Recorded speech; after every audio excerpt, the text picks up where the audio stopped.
muito fácil a gente julgar.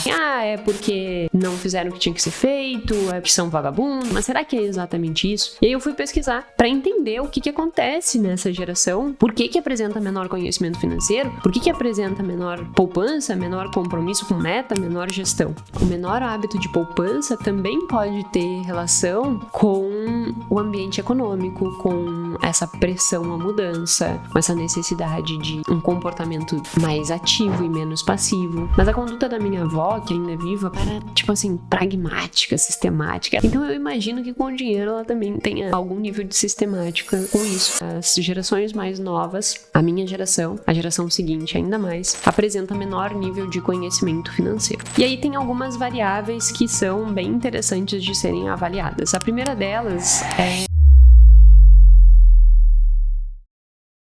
há inúmeras especulações sobre gerações.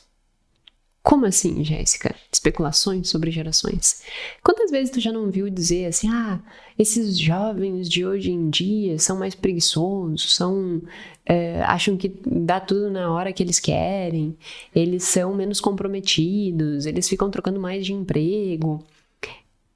Há muito isso, né? A geração milênio vai ser pobre e miserável e nunca vai acumular nada, que é a geração Y. Então, tem muitas especulações a respeito de gerações. O que efetivamente é verdade e o que tem a ver com dinheiro, com conhecimento, com gestão financeira, com bem-estar financeiro? Será que efetivamente existe diferenças em relação ao dinheiro, comportamento financeiro e as gerações? E será que efetivamente os millennials ou geração Y são pessoas que vão morrer pobres, digamos assim, que não vão alcançar nada, que não vão acumular nada?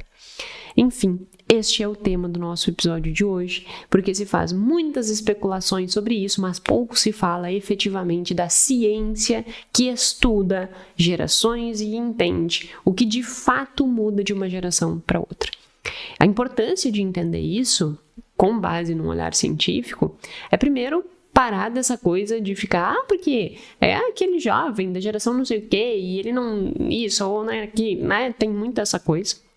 Então, parar com essas picuinhas geracionais e entender, de fato, o que cada um de nós, dentro da nossa geração, temos de limitações e temos de benefícios, né? Ou seja, temos de vantagens. E a partir desse entendimento das nossas vantagens e desafios, como que nós podemos lidar melhor com o dinheiro, entendendo o nosso comportamento? E o que pode nos beneficiar? Então, o episódio de hoje ele é separado em algumas partes. Primeiro, eu vou explicar quais são as gerações, porque volta e meia a gente fica escutando geração Y, Z, isso e aquilo, e a gente não sabe quais são as idades, enfim. Depois, nós vamos entender como que cada geração lida com o dinheiro.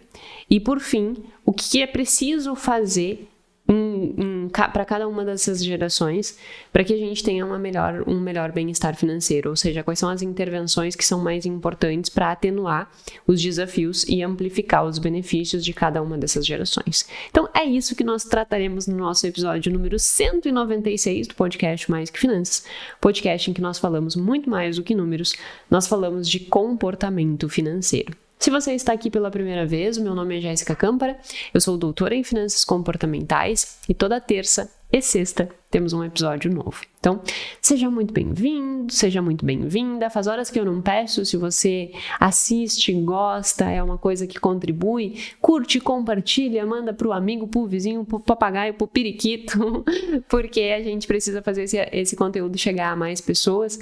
E como eu não faço um tipo de conteúdo viral, né?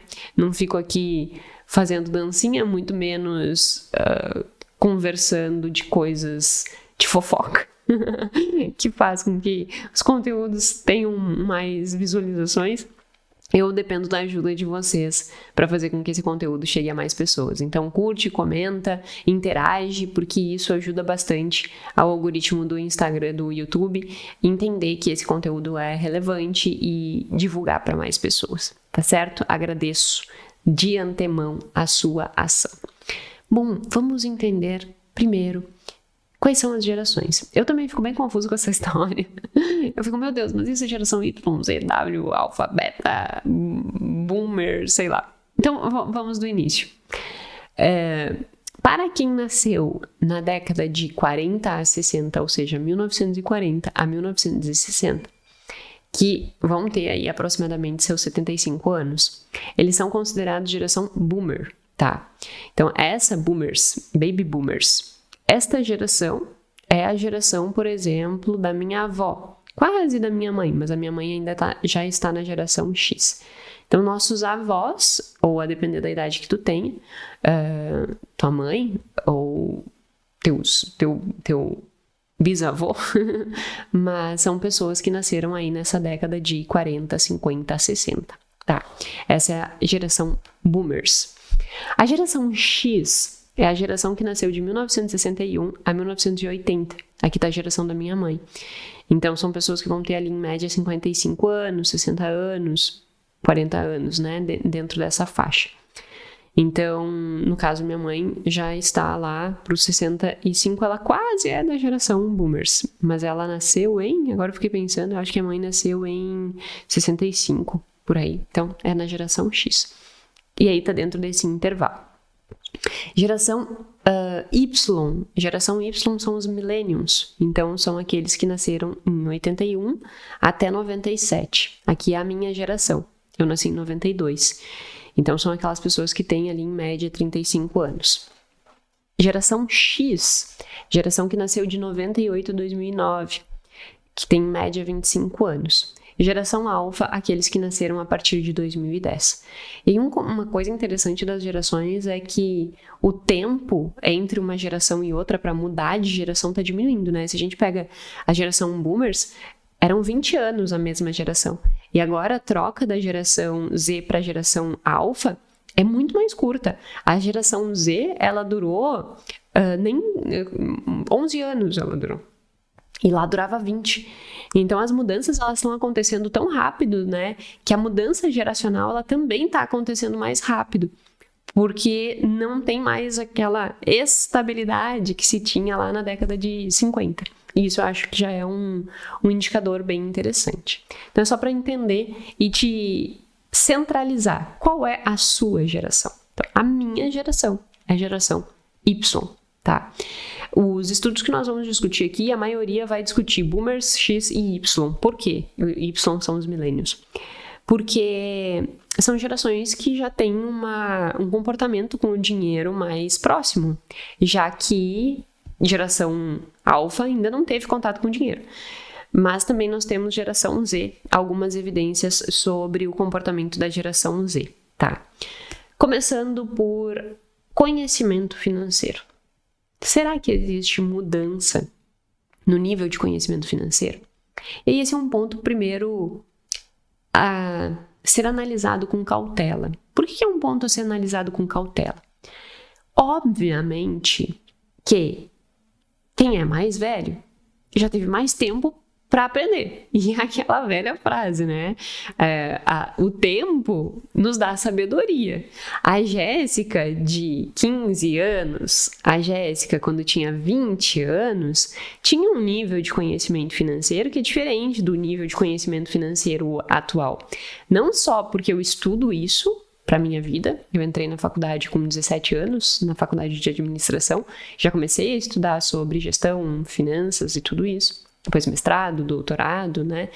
Mas para além do estudo acadêmico, a própria experiência da vida, ela vai moldando a forma com que a gente lida com o dinheiro, a vida vai nos ensinando, a vida vai nos dando chicotes, digamos assim.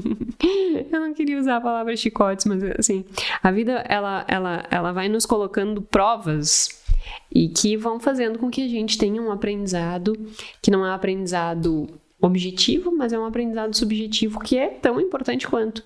Vai nos moldando quem nós somos. Eu falei no último episódio sobre condicionamento, e é isso, né? Os acontecimentos da vida vão nos condicionando, e isso por si só já vai fazendo com que a gente tenha mais ou menos conhecimento. Então é óbvio que quanto mais novo se é, menos tempo teve para conseguir ir fazendo esse aglomerado, sim, né, de experiências e de vivências que vão gerando o teu aprendizado. Então, tem que ser analisado esse dado com certa cautela.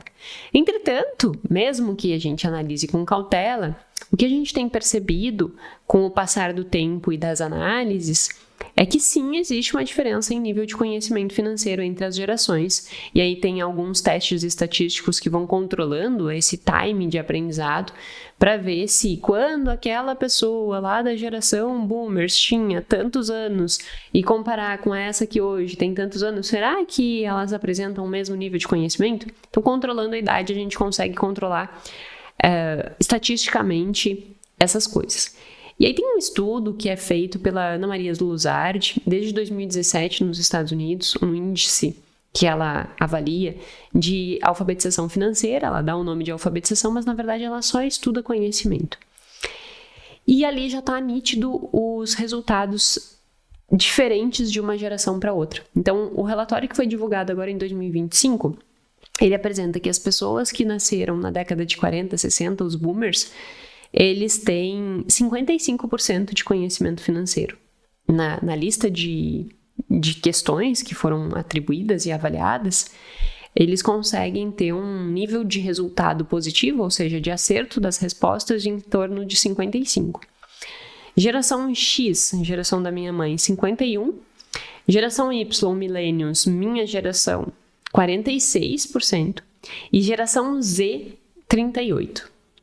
Então, olha a diferença, se a gente pega os boomers para a geração Z e compara, eu tenho boomers com 55% de acertos e eu tenho geração Z com 38% de acerto. Então, efetivamente, percebe-se que a geração Z tem um menor nível de conhecimento financeiro do que os boomers. E isso se repete em outros estudos, por isso que vai se tornando robusto. Porque à medida que vários estudos que controlam as variáveis de idade e tantas outras trazem a mesma evidência, nós conseguimos ir fortalecendo a compreensão de que sim, pode ser que o nível de conhecimento esteja sendo menor.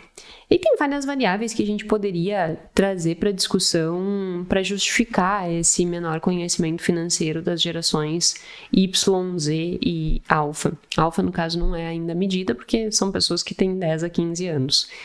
Então, não tem como avaliar conhecimento financeiro delas porque ainda não lidam diretamente com dinheiro e essa comparação não seria justa e nem coerente. Mas olhando para as demais gerações, essa distinção, nós podemos trazer algumas justificativas do porquê que elas acontecem. A primeira delas eu vejo, como existe hoje um excesso de informações muito grande e uma complexidade que não existia anteriormente. Se eu pego meu avô, por exemplo, meu avô ele era bancário, inclusive, meu avô trabalhou no banco. Mas tinha uma conta bancária, tinha dinheiro vivo. Os investimentos era algo que não era acessível para todo mundo, então muita gente guardava dinheiro embaixo do colchão. Eu não tinha essa multiplicidade absurda, tanto de alternativas de crédito quanto de alternativas de investimento. Hoje, investimento é como tu ir para um supermercado. Existe uma prateleira de produtos lá que tu pode escolher qual é o produto que tu quer pegar. Então, existe muita variedade de produtos. Não existia isso naquela época. Assim como o crédito, existe uma variedade muito grande de possibilidades de aquisição de créditos. Então, nós temos as financeiras, que, inclusive, a propaganda delas é assim, Faça seu crédito sem que seu nome seja analisado. Ou seja, mesmo que você tenha seu nome no SPC, no Serasa, você pode fazer o seu crédito, incentivando um sobreendividamento. Nós temos, além disso, opções de financiamento e empréstimo que antes não existiam. Nós temos mecanismos de cartão de crédito, mecanismos de cheque especial, mecanismos de bônus nas plataformas, de pontos dentro dos cartões de crédito que não existia. Ou tu tinha dinheiro para comprar, ou tu não comprava. Então, o contexto em termos de complexidade operacional do dinheiro aumentou muito. E talvez essa complexidade tenha aumentado, mas não foi na mesma velocidade que essa complexidade aumentou, não aumentou o conhecimento. Porque agora eu exijo mais dedicação, mais tempo investido para que eu tenha um conhecimento acerca do que está acontecendo em relação a todos esses produtos, que é maior do que se exigia lá atrás, que a coisa era muito mais simples. Então, isso é uma suposição que eu faço e que, de certa medida, ela é confirmada por alguns estudos que depois nós vamos discutir. Esse é um primeiro ponto. Então, sim, as gerações mais novas, a minha geração, a geração seguinte ainda mais, apresenta menor nível de conhecimento financeiro. E aí eu vou para um outro estudo que avalia bem-estar financeiro. Será que as gerações mais novas, elas apresentam maior ou menor bem-estar financeiro? Porque existe um senso comum, e eu já escutei isso várias vezes em vários lugares, que as gerações mais novas, elas estão mais focadas no propósito, elas estão mais focadas em uma vida significativa, elas estão mais focadas no prazer. Então são pessoas menos resilientes, são pessoas que não têm uma preocupação tão grande em construir uma segurança financeira, uma liberdade financeira, porque é como se elas atribuíssem um menor valor para o dinheiro, porque elas estão focadas mais no seu propósito, na sua autorrealização. Então isso é um senso comum que aparece, só que isso não é validado pela ciência. A ciência nos mostra que não existe diferenças estatísticas significativas para mostrar que a geração Y, por exemplo, ela apresenta um comportamento em relação ao trabalho, em relação a esse foco mais voltado para o propósito, significado, que isso não se confirma. Então, existe uma revisão sistemática muito grande, eu vou deixar também aqui nas referências, na descrição a referência. Existe um trabalho dessa revisão muito forte para entender, será que a geração Y, ela tem um comportamento no trabalho diferente em relação a essas coisas de propósito, em relação a essas questões relacionadas a lazer significativo? E não, eles não conseguiram apontar que existem essas diferenças. Então, cai por água abaixo esse senso comum de que as pessoas que são da geração Millennium, geração Y, elas não alcançam bem-estar financeiro porque elas estão preocupadas com outras coisas. Isso é mentira. Só que é verdade que elas efetivamente não apresentam níveis bons de bem-estar financeiro. É isso que esse outro artigo ele mostra. Então, foram feitos uma análise com mais de 2.000 pessoas e avaliado várias variáveis relacionadas a dinheiro. Então, conhecimento financeiro, gestão financeira, comportamentos como poupança, comportamentos relacionados a pagar as contas, seguir um orçamento, gerenciar crédito, orientação para as metas, poupança, habilidade financeira, conhecimento financeiro. Então, foram avaliadas várias variáveis, assim como foi avaliado o bem-estar financeiro, partindo do conceito de bem-estar financeiro que eu já falei inúmeras vezes aqui, que é bem-estar financeiro é tu ter segurança no presente e no futuro, ou seja, tu conseguir arcar com teus compromissos no dia a dia, pagar tuas contas, e se acontecer algum imprevisto no futuro, tu conseguir dar conta, ter reserva de emergência. E ter liberdade no presente, para que tu possa fazer as tuas escolhas, e ter liberdade no futuro, que é tu entender que tu está efetivamente caminhando na direção dos teus objetivos. Então, bem-estar financeiro sempre parte desses pilares, presente e futuro, segurança e liberdade. E eles fizeram uma avaliação aqui nesse artigo, também pautado nesses aspectos. E aí, olha que interessante, né? Depois de uma longa coleta de dados, eles conseguiram ver diferenças muito interessantes em relação às gerações. Eles avaliaram 3 gerações, a geração Boomers, a geração X e a geração Y. Então, é como se fosse a geração da minha avó, a geração da minha mãe e a minha geração. Então, foram as 3 gerações que eles avaliaram, e a justificativa para não avaliar gerações mais novas é justamente essa. Ainda não teve tempo suficiente para construir repertório comportamental em relação ao dinheiro. Então, tu pega a geração Z, tem 25 anos, é uma geração que está estudando ainda, muitos ainda nem saíram de casa, Portanto, é uma geração que é mais difícil a gente conseguir ter um entendimento sobre o comportamento financeiro delas, porque ainda existe uma dependência da renda da família. Então, por isso que eles acabam segregando os esforços para estudar as gerações que já têm ali um relacionamento com dinheiro muito maior. E aí eles focam nessas 3 gerações.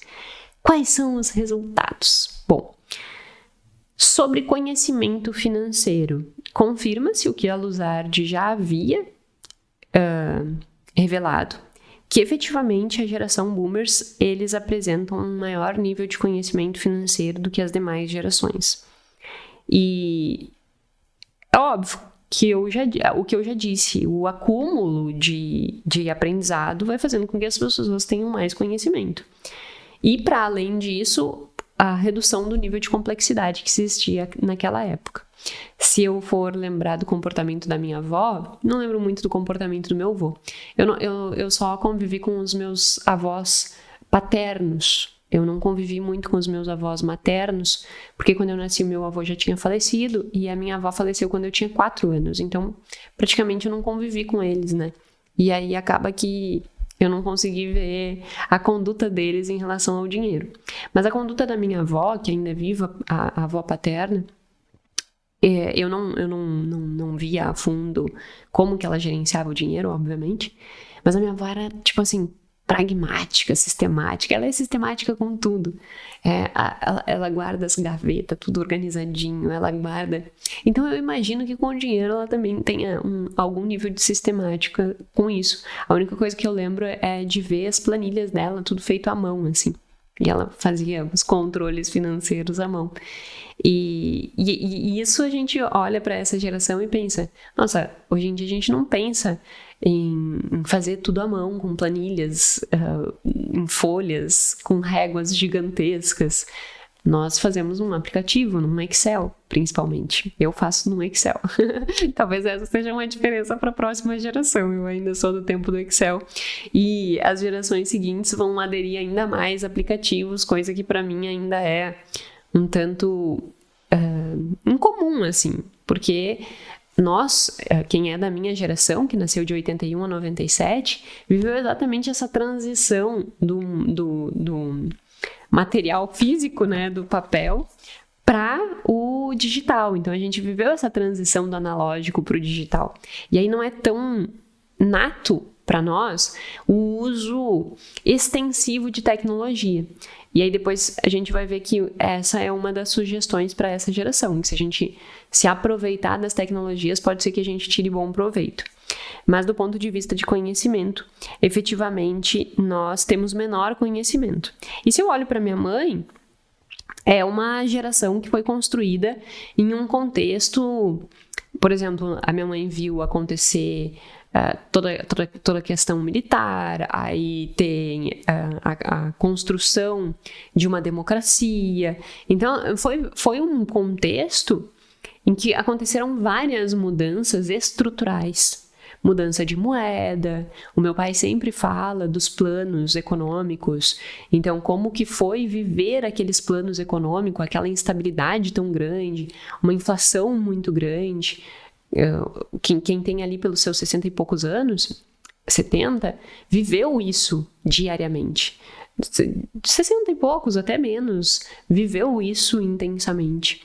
Essas mudanças, e isso gerou um comportamento um tanto diferente do que quando vem a minha geração e já tinha o plano real estabelecido e como adulto eu não vivi essa variação de inflação, embora nós estejamos num momento bem complicado, nós estejamos num momento que existe uma inflação maior, existe uma instabilidade econômica muito grande, mas nós não vivemos ela tão intensamente quanto essa outra geração. Então isso pode ser também uma coisa que tenha empurrado essa geração para, se eu não cuidar do meu dinheiro e não fizer uma gestão adequada, eu vou morrer falido. Então isso também pode ter empurrado essa geração. Isso é um ponto importante sobre gerações. O fato não é diferença de idade. O fato, quando a gente olha para a geração, é qual é o contexto que aquela geração foi criada culturalmente, historicamente. Então, qual é o momento histórico que foi criada, que modula o comportamento, a cultura, as crenças, as atitudes, inclusive em relação ao dinheiro. Então, a questão das diferenças de geração não está na idade. A questão das diferenças de geração está no contexto histórico que elas foram criadas, porque é isso que muda crenças, atitudes e comportamento. Então, isso é um ponto importante de ser salientado. Então, em termos de conhecimento, boomers apresentam melhor conhecimento. Em termos de comportamento do cotidiano de gestão financeira, revisar extrato, pagar conta, seguir um orçamento, gerenciar crédito, os boomers também apresentam uma melhor qualificação para essas questões, sendo os millennials, ou seja, a geração Y, aqueles que têm um pior comportamento. Direcionamento de metas não teve grandes diferenças estatísticas entre os três, depois a gente vai falar um pouquinho mais sobre isso. E poupança também não teve uma grande diferença, mas os boomers apresentam uma tendência maior a poupar do que os millennials. E aí, somando todas essas questões, chegamos ao bem-estar financeiro, que, sim, os boomers apresentam um maior bem-estar financeiro do que aqueles que nasceram na geração Y, ou seja, eles têm maior segurança e liberdade. E eu acho que isso é meio que uma coisa que a gente consegue perceber. Se eu vou olhar... Ontem nós estávamos conversando sobre os meus colegas, né? Quem foram os meus colegas de colégio e como que tá a vida de cada um, assim. E se a mãe vai olhar para os colegas de faculdade dela, como que estão os colegas de faculdade ou colégio. Nós estávamos falando, e eu nem tinha montado ainda esse episódio, mas fazendo uma análise, eu percebo que dos meus 30 colegas, aqueles que eu consigo mais ou menos acompanhar o que aconteceu na vida, que eu não perdi contato com a grande maioria deles, mas se a gente começa ali a dar uma olhada e ver como que tá a vida de cada um, a gente percebe, caramba, tem um monte de gente que teve a mesma educação que eu, e eu fui muito privilegiada em termos de educação, eu já falei sobre isso aqui, eu estudei em colégio particular, eu estudei numa universidade federal, uma boa universidade federal. Então, eu não tive um contexto em que os meus pares, eles tinham um desafio muito maior do que o meu. Porque eles estavam ali expostos a um conhecimento muito bom. Eles foram expostos a uma educação boa. E mesmo assim, eu não consigo determinar qual seriam os percentuais, mas eu acho que boa parte da minha turma, seja do colégio, da faculdade um pouco menos, mas do colégio, que era um bom colégio, eu vejo muitos deles numa condição mediana para ruim, assim, óbvio que eu não tô vendo a vida deles diretamente, e isso é uma análise completamente míope da minha parte, mas o que a gente percebe é que não teve uma ascensão tão grande. Eu acho que essa é a melhor palavra para se utilizar, né? São poucos que conseguiram uma ascensão muito significativa que tu olha e diz, caramba, que massa, aquela pessoa cresceu muito na vida, aquela pessoa conseguiu se destacar onde ela foi, aquela pessoa conseguiu ter um resultado fora da média, ela conseguiu essa ascensão muito grande. Não, quando eu olho, meio que todos ficaram numa média ali.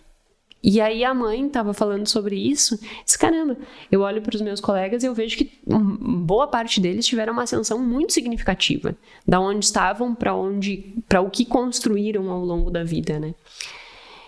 E aí a gente fica pensando, tá, mas por que isso acontece? E aí é exatamente aí que mora algumas justificativas que eu fui atrás para que a gente pudesse ter essas justificativas não de senso comum do que a gente acha, mas o que a ciência tem nos mostrado. Porque é muito fácil a gente julgar e dizer assim, é porque não fizeram o que tinha que ser feito, é porque são vagabundo, é porque ficam só pensando... porque eu quero viver uma vida significativa e com propósito e tal, e não fazem o que tem que ser feito, não têm a mesma casca de trabalhar como os meus avós trabalhavam. Existe esse, entre aspas, preconceito, mas será que é exatamente isso? E aí eu fui pesquisar, né, mais uma vez tem a revisão sistemática aqui embaixo, para entender o que acontece nessa geração, que é a minha geração. Por que apresenta menor conhecimento financeiro? Por que apresenta menor poupança, menor compromisso com meta, menor gestão? E aí tem algumas variáveis que são bem interessantes de serem avaliadas. A primeira delas é contexto econômico. Embora a geração dos meus pais, ou seja, a geração X, passou por essas instabilidades que eu estava falando, inflação e tal, ainda assim, a complexidade econômica ela era menor e a estabilidade individual era maior. É só tu pensar, como que a tua mãe ou teu pai, quantos anos eles ficaram no mesmo emprego, caso eles tenham sido empregados, né? Tenham sido CLT. A minha mãe, o meu pai nunca foi CLT, o meu pai teve os seus próprios negócios. Mas mesmo os funcionários dele, tem funcionário que até hoje trabalha no posto de combustível, que hoje não é ele que gerencia, não tá com ele, mas que trabalhou com ele desde 90 e tantos, sabe? Tipo, 30 anos trabalhando na mesma empresa. A minha mãe deu aula nos mesmos colégios anos e anos e anos e anos e anos. Então, a gente percebe que embora eles vivessem em um contexto que também teve uma instabilidade econômica muito grande, individualmente havia mais estabilidade. Havia mais segurança no longo prazo, assim. Hoje em dia, existe uma instabilidade muito grande em relação a isso. E a gente fica perguntando por que existe essa instabilidade? Por que as pessoas ficam trocando de emprego? E aí vem essas justificativas comuns, só que extremamente superficiais e inadequadas de que não tem resiliência, não sabe lidar com os desafios. Não é isso. Isso é só achismo. O que é, efetivamente? O que o estudo tem mostrado? Existe uma instabilidade econômica, existiu a crise de 2008, e aí dentro desse estudo eles avaliam, né, os Estados Unidos, mas a gente percebe aqui no Brasil que nós não fomos tão afetados pela crise de 2008, mas também há uma instabilidade muito grande. Desemprego, salários menores, porque se a economia está funcionando num ritmo menor, isso afeta os salários. Então tem um menor nível de salários. E isso vai gerando um pior contexto econômico para que eles consigam ter essa estabilidade empregatícia. Então as carreiras elas se tornam muito mais instáveis, né? Isso é um outro ponto relacionado a essa instabilidade econômica. A carreira em si ela é mais instável. Porque o mundo ele é muito mais dinâmico. Então, hoje em dia, as profissões elas exigem uma flexibilidade muito maior do que existia antes. Flexibilidade em que sentido? Eu tenho que estar disposto a aprender todos os dias e me ressignificar, me remodelar, me modernizar todos os dias. Porque se eu fizer exatamente a mesma coisa, eu perco o posto. Isso não acontecia lá atrás. O desenvolvimento ele era muito mais lento. Muito mais lento. Hoje em dia, não. A pessoa que não se atualiza, a pessoa que não busca conhecimento, a pessoa que não se moderniza, está fora do mercado. Está fora do mercado porque tem alguém fazendo isso. Tem alguém se desenvolvendo. Então, essa flexibilidade profissional exige hoje, que o mercado de trabalho exige hoje, não existia. Porque se antes eu apertava parafuso, eu apertava parafuso. Tá, mas peraí, será que não existe uma máquina que eu possa automatizar para ela apertar parafuso? A gente tem um escritório de contabilidade. Será que para fazer os lançamentos contábeis não tem um robô que faça o lançamento contábil e com isso eu economize horas e horas e horas operacional e eu consigo ser mais analítico? Então existe um contexto de evolução contínua, surgimento da IA. Nós ainda não sabemos o impacto efetivo, mas eu vejo o surgimento da IA como se fosse o que aconteceu na Revolução Industrial. É uma grande revolução. Quem não aderir a isso e saber usar de forma inteligência, ou vai ficar burro, ou vai ficar para trás. Por que eu acho que vai ficar burro? Porque eu acho que o gap vai aumentar muito, sabe? Entre as pessoas que vão saber usar esse tipo de ferramenta e que vão se aperfeiçoar com isso, e vão ganhar tempo, vão ganhar eficiência, vão ganhar conhecimento. E por outro lado, tem pessoas que vão ser passivas no uso dessas ferramentas e vão virar cada vez mais robô e cada vez mais substituíveis. Então, eu acho que o gap intelectual vai aumentar muito. Porque essas pessoas que estão aqui embaixo não vão pensar. Elas vão simplesmente usar o que a inteligência dá.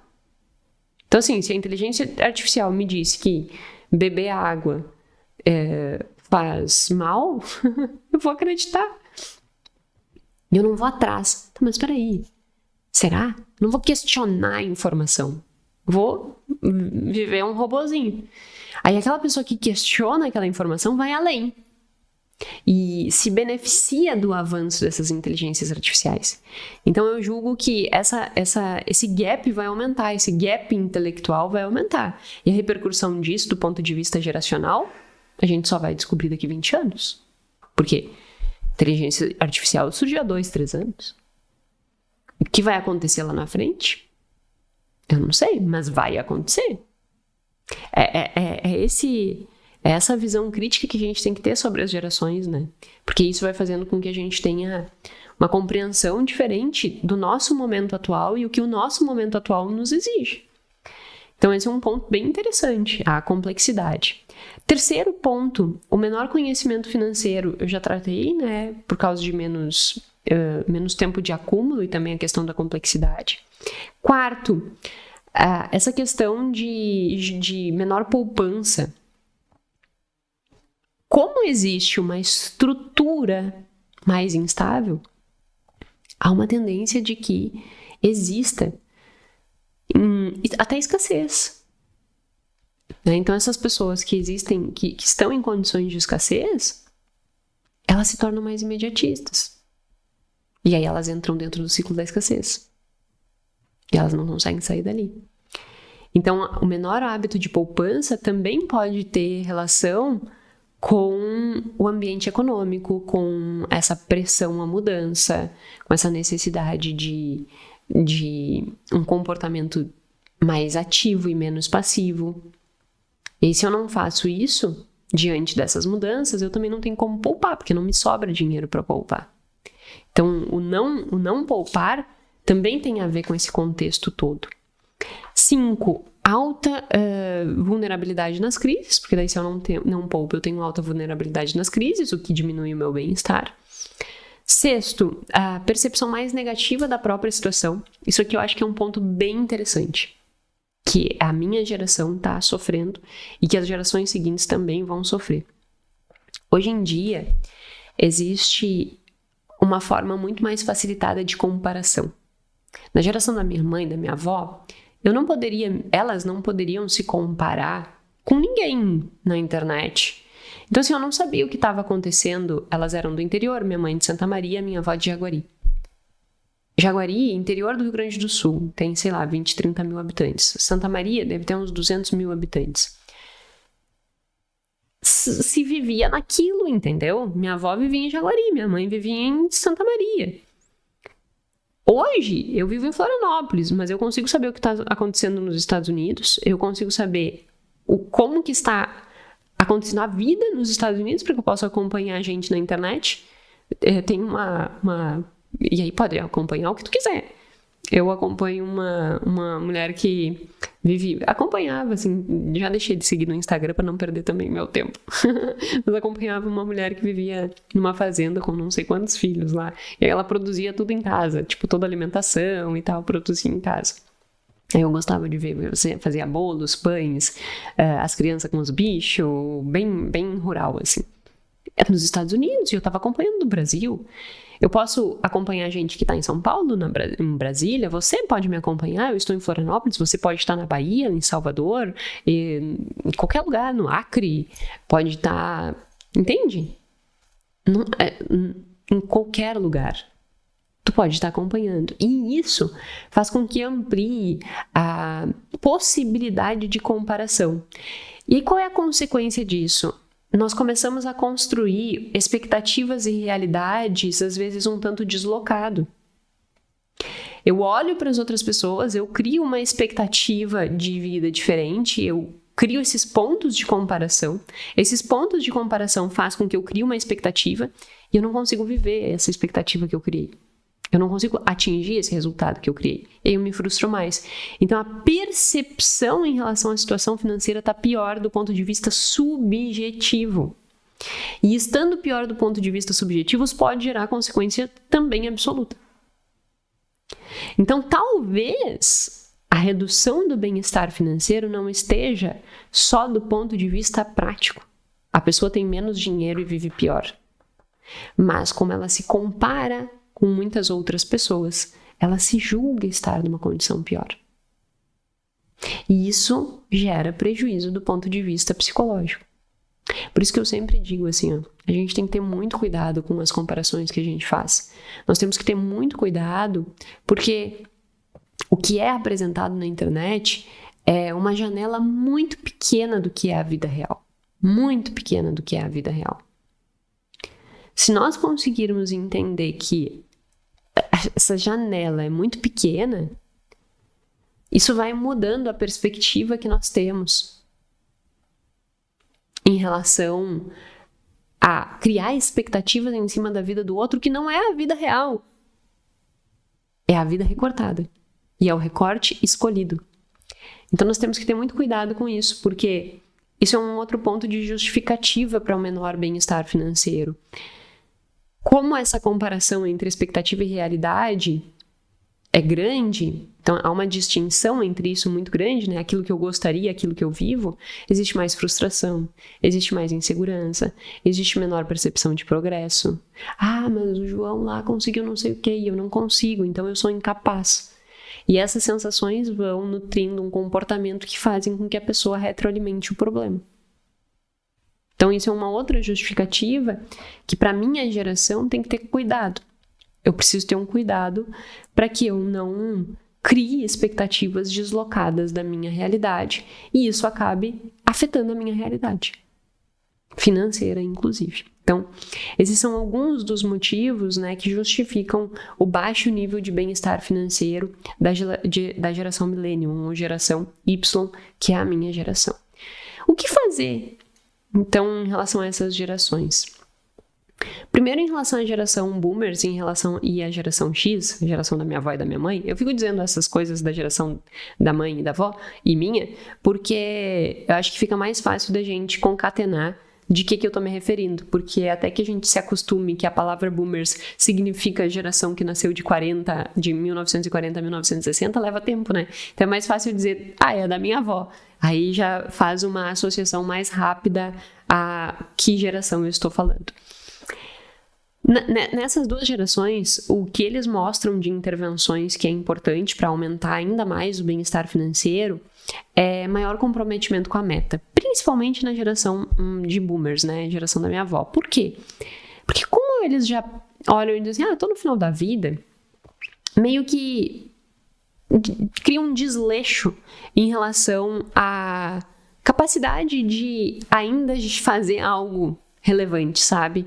E aí isso vai fazendo com que baixe a disposição de pensar nas metas, pensar no que eu quero de objetivo, trabalhar na direção desses meus objetivos. Então, principalmente para essa geração, tu ainda tem vida. Tu ainda tem vida. Tu vai viver ainda até os 90, até os 100, quem sabe? E tu tem 75. Caramba! Nós ainda temos no mínimo aí, óbvio, varia muito de pessoa para pessoa, mas temos, 20 anos de vida. Vamos transformar esses 20 anos de vida uma boa vida? Então, eu acho que isso é um trabalho bem interessante. Para a geração X, o que é sugerido é trabalhar também essa questão de metas, porque às vezes as pessoas estão dentro dessa geração, 55 anos, e pensam assim, já não dá mais para mim. E eu recebo muitas mensagens de vocês dizendo, já não dá para mim. A minha mãe começou a construir a reserva de emergência dela com 60. Ela tem 65, 66, vai fazer 67 agora. Então assim, caramba, dá tempo, nunca é tarde demais. É óbvio que quanto mais cedo tu começa, melhor. Mas é melhor começar hoje do que não começar nunca. Porque isso vai te garantir segurança. Isso vai te garantir bem-estar. Isso vai fazer com que tu viva melhor.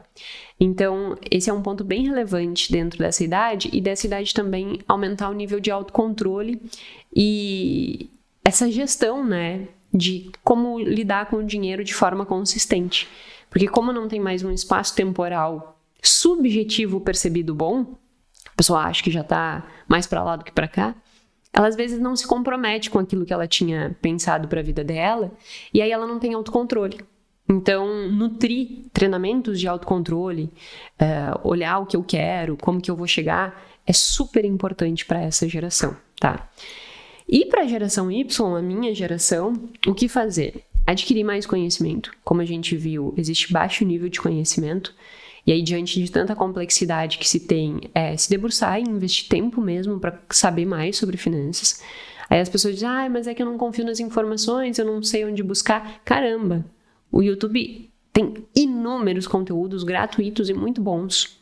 Aquele que hoje em dia diz que não consegue porque não tem informação, isso é só desculpa, porque a informação existe. Basta tu ter disposição suficiente para buscá-la. Então, assim, essa desculpa não dá para ter. Hábito de poupança. Como existe essa instabilidade, há uma menor tendência de poupança, como eu já mencionei, isso é extremamente danoso. Então, precisa se nutrir o hábito de poupança. Entenda que deixar dinheiro na conta não é simplesmente deixar dinheiro na conta. Tu já está fazendo algo com ele que é muito importante, que é comprar tua segurança e tua liberdade. Então, isso é bem relevante. Aumentar o nível de confiança, eu sou capaz, eu dou conta. Eu não preciso estar me comparando com João, Maria e José que estão lá na internet. Qual é o meu contexto de vida? E para o meu contexto de vida, o que eu preciso fazer para alcançar a vida que eu desejo ter?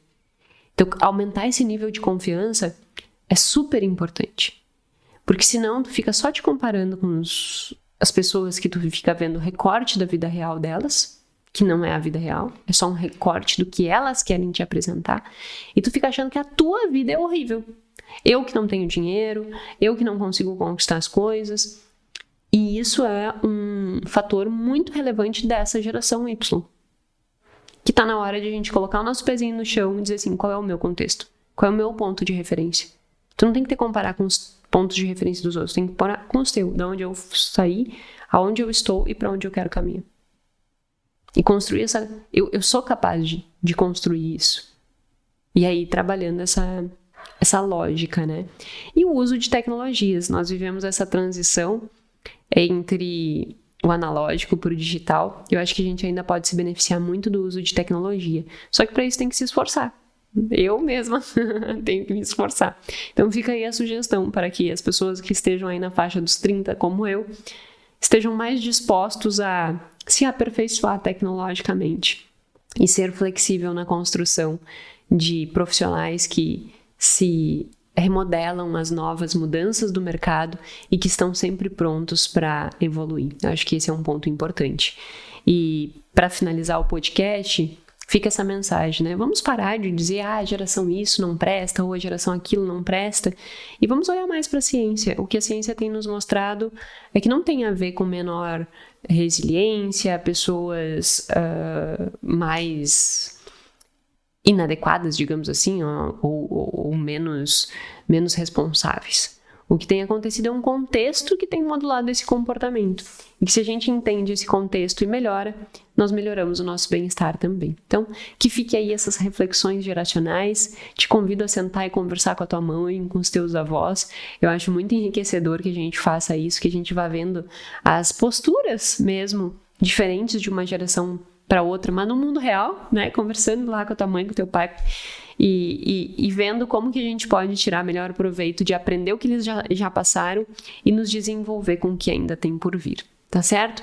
Meu muito obrigada e até o próximo episódio. Lembrando que se você gostou, se você achou que é um papo interessante, compartilha com outras pessoas que vai ser de grande valia. Até o próximo episódio.